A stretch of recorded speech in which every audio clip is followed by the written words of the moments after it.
আসসালামু আলাইকুম বন্ধুরা, সবাই কেমন আছেন? আশা করি ভালো আছেন।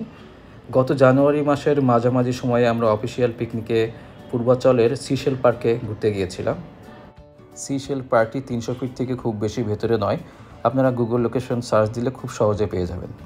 এই পার্কটি মূলত পিকনিক স্পটের জন্য। এখানে 6টি বড় বড় পিকনিক স্পট আছে। প্রত্যেকটি স্পটে সর্বোচ্চ 5 থেকে 6,000 লোকের অ্যারেঞ্জমেন্ট করা যায়। এছাড়াও ছোট গ্রুপের জন্য 100 বা 150 জন লোকের জন্য এখানে স্পট আছে। প্রতিটি স্পটে স্টেজ করা আছে। এখানে চেয়ার আছে, টেবিল আছে, প্লেট, গ্লাস সব কিছুই আছে। শুধুমাত্র সাউন্ড সিস্টেমের জন্য আলাদা ভাড়া দিতে হয়। সিশেল পার্কেই বাবুর্চি এবং ওয়েটারের ব্যবস্থা আছে। আপনারা চাইলেই বাইরে থেকে সব কিছু অ্যারেঞ্জ করতে পারেন।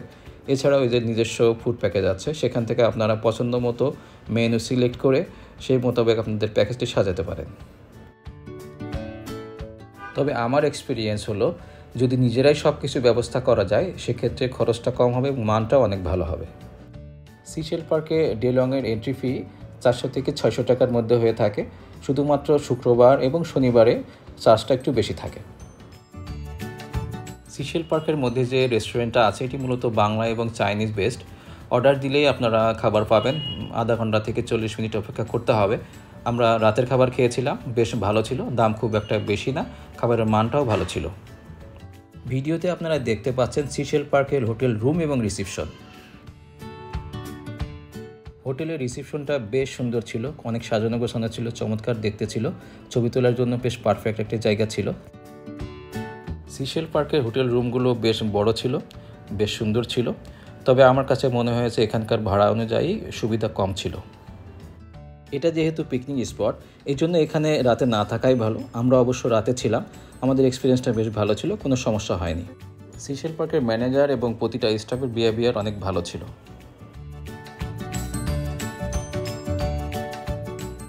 সিশেল পার্কে বাচ্চাদের জন্য 10 থেকে 15টি রাইড আছে।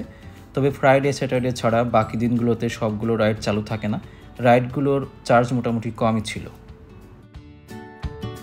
এই পার্কের সব থেকে আমার কাছে ভালো লেগেছে এখানকার প্রত্যেকটি খেলার মাঠ। ফুটবল বা যে কোনো ইভেন্ট, অফিসিয়াল ইভেন্ট বা বিজনেস ইভেন্ট করার জন্য খুবই পারফেক্ট। এবং এখানকার স্টেজটা খুবই সাজানো থাকে, যেখানে সাউন্ড সিস্টেম করা খুবই সহজ এবং এখানে ছোটোখাটো প্রোগ্রামগুলো আপনারা খুব সহজেই করতে পারবেন। এই পার্কের 2টা লিমিটেশন আমার চোখে পড়েছে। সেটি প্রথমত সুইমিং পুলটা অনেক ছোট। যেহেতু এখানে হাজার হাজার দর্শনার্থী আসে, তাদের জন্য এত ছোট সুইমিং পুলটা আসলে এনাফ না। যেহেতু রিসোর্টটা অনেক বড়, এখানকার অথরিটি চাইলেই দর্শনার্থীদের জন্য ভালো ভালো ফটো ফ্রেমের ব্যবস্থা করতে পারত। আমাদের অফিসের পিকনিকের গ্রুপের সাইজ ছিল 100 জন। আমাদের প্রোগ্রাম সবগুলো খুব ভালোভাবে করতে পেরেছিলাম। আমরা কিছু ইভেন্ট করেছিলাম এবং এখানে সকালে নাস্তা করেছিলাম, দুপুরে আমাদের লাঞ্চ ছিল, বিকালে স্ন্যাক্স ছিল। সব কিছু মিলিয়ে খুব ভালো এক্সপিরিয়েন্স ছিল আমাদের জন্য।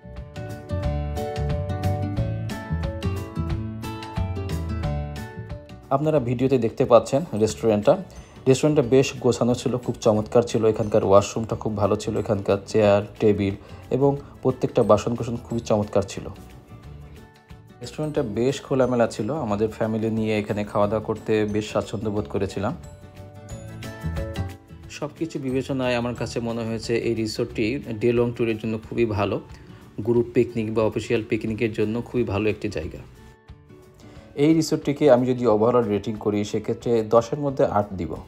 এই রিসোর্টটি ঢাকা থেকে অনেক কাছে হলেও সেখানে গেলে আপনারা গ্রামের একটি ফিল পাবেন। বেশ কোলাহল মুক্ত পরিবেশ, আমাদের কাছে খুব ভালো লেগেছিল। সিশেল পার্কে আমার যে এক্সপিরিয়েন্স হয়েছিল সেটা আপনাদের সাথে শেয়ার করলাম। ভিডিওর বাকি অংশগুলো দেখতে থাকুন। আজকে আমি এখানে শেষ করছি। ভিডিও যদি ভালো লেগে থাকে অবশ্যই আমার চ্যানেলে সাবস্ক্রাইব করে আমার পাশেই থাকবেন। আজকে এই পর্যন্ত, সবাই ভালো থাকবেন। আল্লাহ হাফেজ।